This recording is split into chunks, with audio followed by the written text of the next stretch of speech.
Assalamualaikum warahmatullahi wabarakatuh. Salam sejahtera untuk kita semua. Pada mata kuliah Geometri Analitik Datar ini, kami akan membahas tentang definisi line elips, tempat kedudukan titik-titik dan syarat tertentu, dan dalil Apollonius. Baik, sebelum kami membahas materi-materi kami, perkenalkan kami dari kelompok 7 yang beranggotakan 2 orang, yaitu Indah Mawaddah dengan NIM H02222321 dan saya sendiri Lindriasni H02222320. Baik, definisi line elips. Elips sebagai tempat kedudukan titik yang jumlah jaraknya terhadap dua titik tertentu tetap harganya dapat dikembangkan ke definisi lain dengan menggunakan eksentrisitas dan direktrix. Nah, misalkan P, X, Y sebarang titik pada elips dan persamaan elips yang diberikan X kuadrat per A kuadrat tambah Y kuadrat per B kuadrat sama dengan 1. Nah, P, X, Y. Maka jarak P terhadap titik api F1 C, 0 adalah D1 dan jarak P terhadap F2 min C, 0 adalah D2. Nah, untuk mencari D1 sama dengan akar X kurang C pangkat 2 tambah Y pangkat 2. Dan untuk mencari D2 sama dengan akar X tambah C pangkat 2 tambah Y pangkat 2. Nah, kita bisa mencari D1 dan D2 ini dengan menggunakan Pythagoras pada dua segitiga yang terbentuk oleh titik P.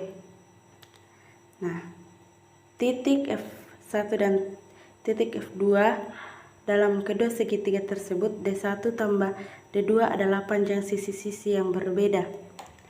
Dengan menggunakan persamaan Pythagoras dapat dinyatakan bahwa D1 pangkat 2 sama dengan X kurang C kuadrat tambah Y kuadrat.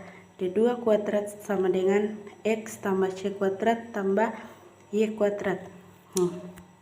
Kita dapat menyelesaikannya dengan mengurangi persamaan D2 kuadrat dan D1 kuadrat dari D2 kuadrat. Maka didapatkan D2 kuadrat kurang D1 kuadrat itu hasilnya 4XC.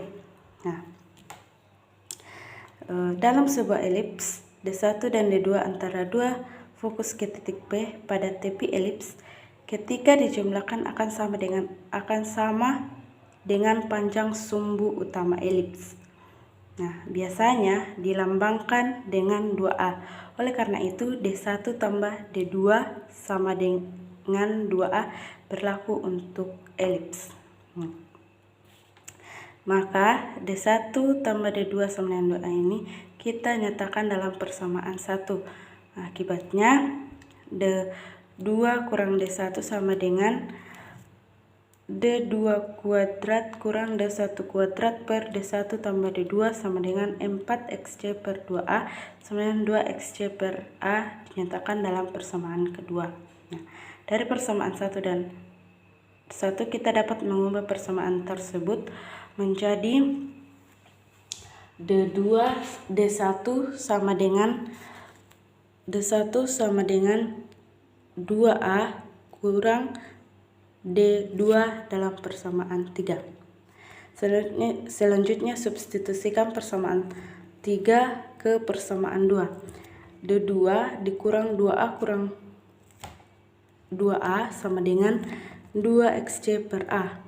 2 D2 kurang 2A kurang 2XC per A.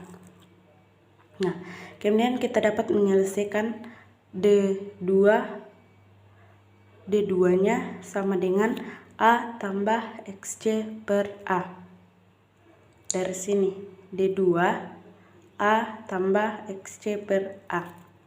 Nah, sekarang kita telah menemukan D2. Selanjutnya, untuk mencari nilai D1 kita dapat menggunakan persamaan 3, yaitu D1 sama dengan 2A kurang D1, 2A kurang D2. Nah, sama dengan 2A kurang D2 tadi kita mendapatkan A tambah XC per A. Maka hasilnya A kurang XC per A. Jadi nilai dari D1 adalah A sama A kurang XC per A, dan nilai dari D2 adalah A tambah XC per A. Kemudian direktrix garis arah dan eksentrisitas. Direktrix adalah garis yang tegak lurus, sumbu panjang, dan berjarak A kuadrat per C dari titik pusat elips. Perbandingan jarak titik P ke garis arah disebut eksentrisitas yang nilainya konstan. Jarak titik P ke titik api adalah PF1, sedangkan jarak titik P ke garis arah adalah PQ sama dengan A kuadrat per C kurang X sama dengan A kuadrat kurang CX per C. Jadi eksentrisitas dinotasikan dengan E PF1 per PQ. Dalam hal ini, nilai PF1 sama dengan A kuadrat kurang CX per A. Nah, kita dapat menyelesaikannya melalui ini, gambar ini. Nah, dasar menentukan perbandingan jarak sebarang titik di elips ini, jaraknya kita ambil dari P ke fokus dibanding jarak P ke garis arah atau direktrix. Itu sama dengan C per A. Jadi kita akan menggunakan E untuk menentukan jarak antara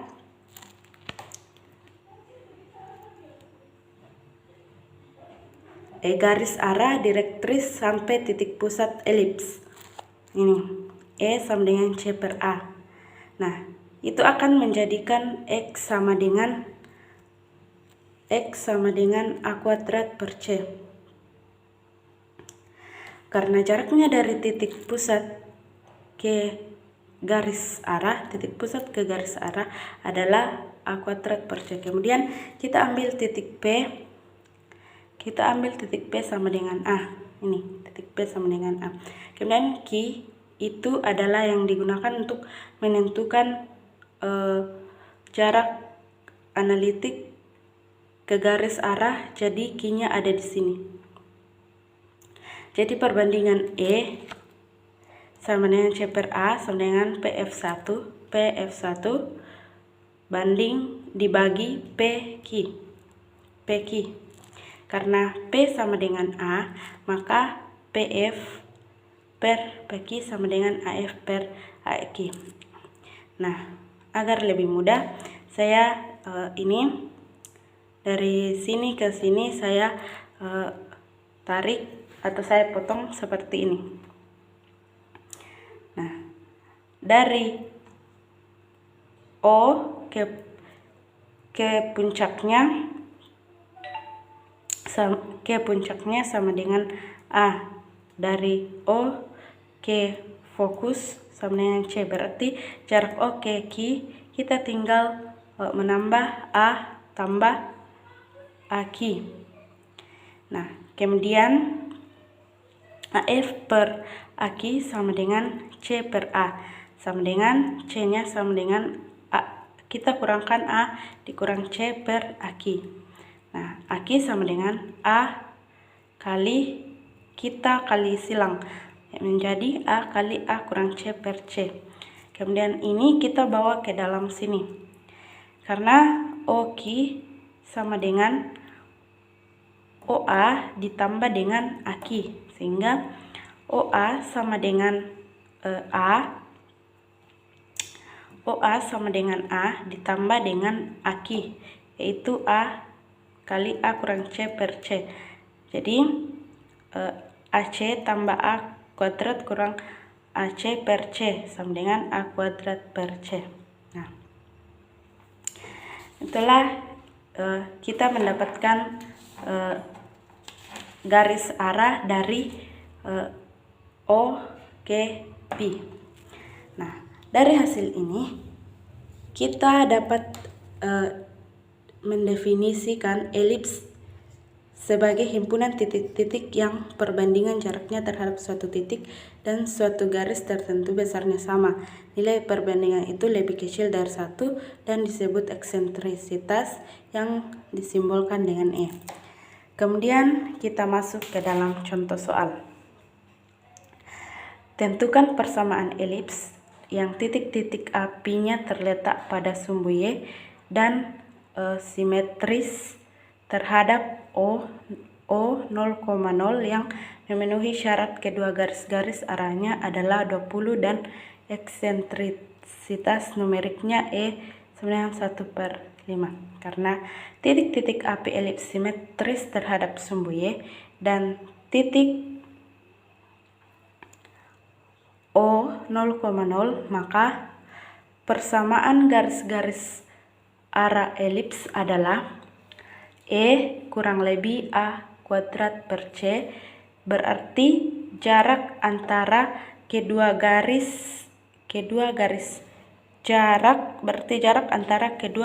arah adalah 2 kali A kuadrat per C sama dengan 20. A kuadrat per C sama dengan 20/2. A kuadrat per C sama dengan 20 bagi 2 sama dengan 10. C sama dengan A kuadrat per 10. Nah, karena C per A sama dengan E sama dengan 1/5, maka C per A sama dengan 1/5. C sama dengan 1/5 kali A. Nah, sehingga C dapat kita samakan dengan C yang ini kita samakan dengan C yang ini, sehingga A kuadrat per 10 sama dengan A per 5. Untuk menyelesaikan soal ini kita kalikan 10 di kedua ruas, yaitu 10 kali A kuadrat per 10 sama dengan 10 kali A per 5. Sehingga menjadi A kuadrat sama dengan 2A. Nah, A kuadrat kurang 2A sama dengan 0. Dapat kita sederhanakan menjadi A kurang 2 sama dengan 0. Nah, sehingga dapat kita peroleh A sama dengan 0 atau A sama dengan 2. Karena A lebih besar 0, maka solusi yang valid adalah A sama dengan 2. Selanjutnya kita dapat menghitung nilai B. Nah, B kuadrat sama dengan A kuadrat kurang C kuadrat sama dengan A-nya tadi sama dengan 2. Jadi kita kuadratkan 2 kuadrat. Dikurang C-nya tadi kita peroleh 2/5. Sehingga 2/5 kuadrat.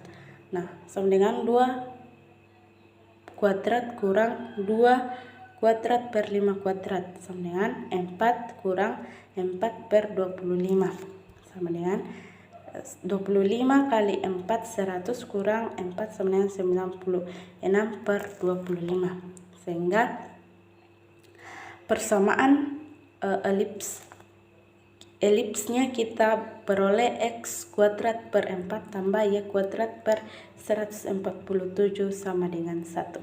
Oke, selanjutnya B, tempat kedudukan titik-titik dengan syarat tertentu. Yang pertama, garis tengah sekawan. Garis tengah sekawan pada elips adalah garis yang menghubungkan titik-titik tengah dari tali-tali busur elips yang sejajar.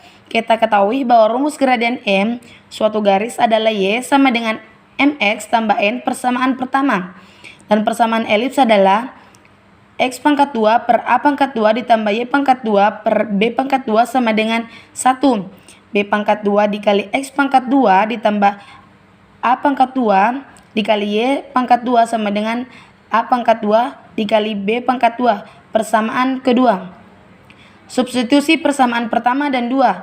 B pangkat 2 dikali X pangkat 2 ditambah A pangkat 2 dikali Y pangkat 2 sama dengan A pangkat 2 dikali B pangkat 2. Selanjutnya, B pangkat 2 dikali X pangkat 2 ditambah A pangkat 2 buka kurung MX tambah N pangkat 2 sama dengan A pangkat 2 dikali B pangkat 2. B pangkat 2 dikali X pangkat 2 ditambah A pangkat 2 buka kurung M pangkat 2 dikali X pangkat 2 ditambah 2 MNX tambah N pangkat 2 tutup kurung sama dengan A pangkat 2 dikali B pangkat 2. B pangkat 2 dikali X pangkat 2 ditambah A pangkat 2 buka kurung M pangkat 2 dikali X pangkat 2 ditambah 2 MNX ditambah N pangkat 2 tutup kurung dikurang A pangkat 2 dikali B pangkat 2 sama dengan 0. Oke, selanjutnya buka kurung B pangkat 2 ditambah A pangkat 2 dikali M pangkat 2 tutup kurung X pangkat 2 ditambah 2 MNX ditambah A pangkat 2 dikali N pangkat 2 dikurang A pangkat 2 dikali B pangkat 2 sama dengan 0. Oke, selanjutnya persamaan tersebut dinamakan persamaan kuadratik dalam variabel X.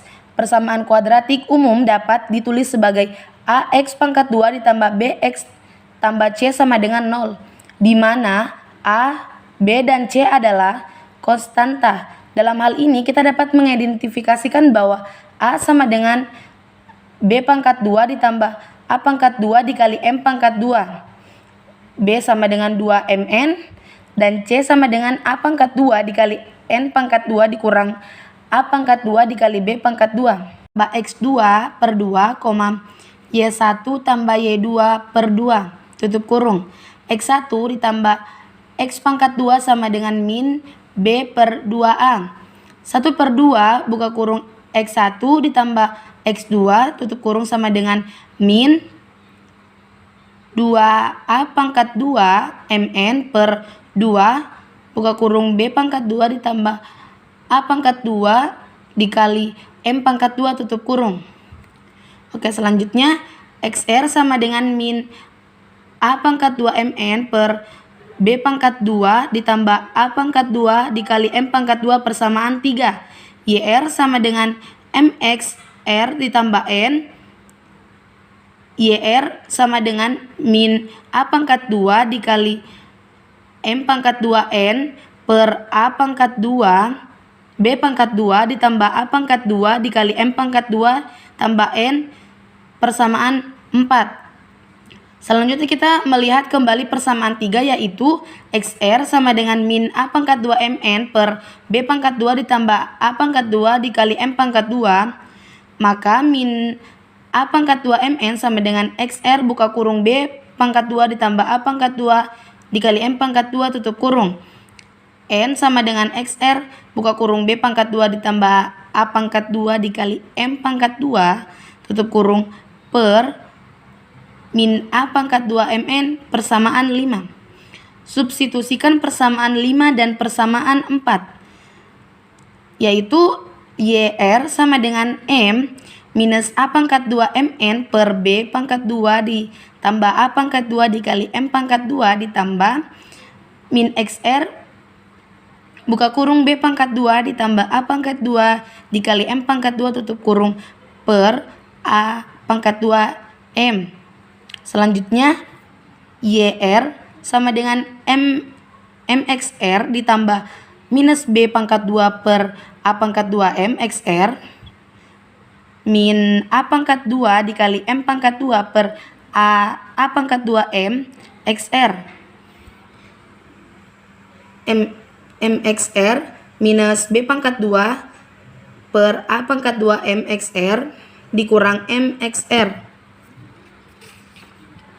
sama dengan min B pangkat 2 per A pangkat 2 MXR, berarti YR per XR sama dengan min B pangkat 2 per A pangkat 2 M. Dengan menjalankan koordinat T, kita memperoleh tempat kedudukan titik-titik yang kita cari, yaitu Y sama dengan min B pangkat 2 per A pangkat 2 MX yang merupakan persamaan garis tengah elips. Garis Y sama dengan MX dan Y sama dengan minus B pangkat 2 per A pangkat 2 MX disebut sebagai garis tengah sekawan.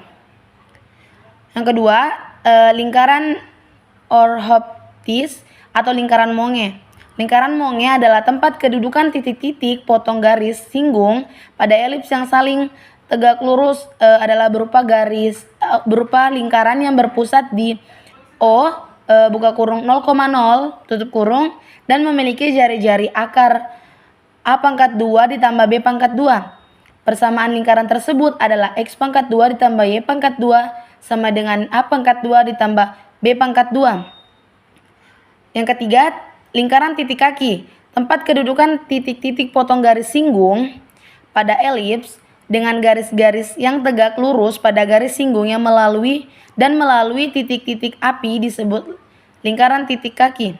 Persamaan lingkaran titik kaki yang berpusat di O 0,0 dan berjari-jari A memiliki persamaan yaitu X pangkat 2 ditambah Y pangkat 2 sama dengan A pangkat 2. Nah, yang selanjutnya dalil Apollonius. Terdapat dua macam dalil yang dikemukakan oleh seorang yang bernama Apollonius. Ia memberikan nama dalil tersebut sebagai dalil pertama dan 2 Apollonius. Berikut adalah pernyataan dari 1 dan 2 Apollonius. Yang pertama, dalil Apollonius, jumlah kuadrat dari 2 garis tengah sekawan sama dengan jumlah kuadrat sumbu-sumbunya. Bukti, jika kita mempunyai garis tengah elips X pangkat 2 per A pangkat 2 ditambah Y pangkat 2 per B pangkat 2 sama dengan 1, maka kita dapat memperoleh ujung-ujungnya. Akan dicari ujung-ujungnya garis tengah sekawan.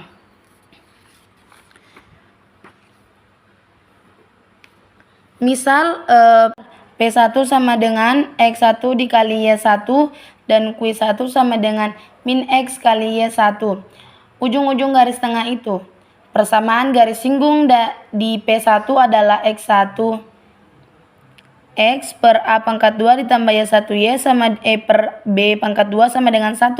Sedangkan gradiat P1 Q1 adalah M2 sama dengan Y1 per X1. Jadi M1 kali M2 sama dengan B pangkat 2 per A pangkat 2. Hal ini menunjukkan bahwa garis singgung di P1 sejajar dengan garis tengah yang sekawan dengan P1 Q1. Misal P2 Q2 garis tengah sekawan dengan P1 Q1, maka persamaannya adalah X1 X per A pangkat 2 ditambah Y1Y per B pangkat 2 sama dengan 1. Koordinat P2 dan Q2 merupakan titik-titik potong garis P2 Q2 dengan elips. Dari persamaan garis P2 Q2 kita mempunyai Y per B sama dengan X1 dikali DX per A pangkat 2 dikali Y1. Sehingga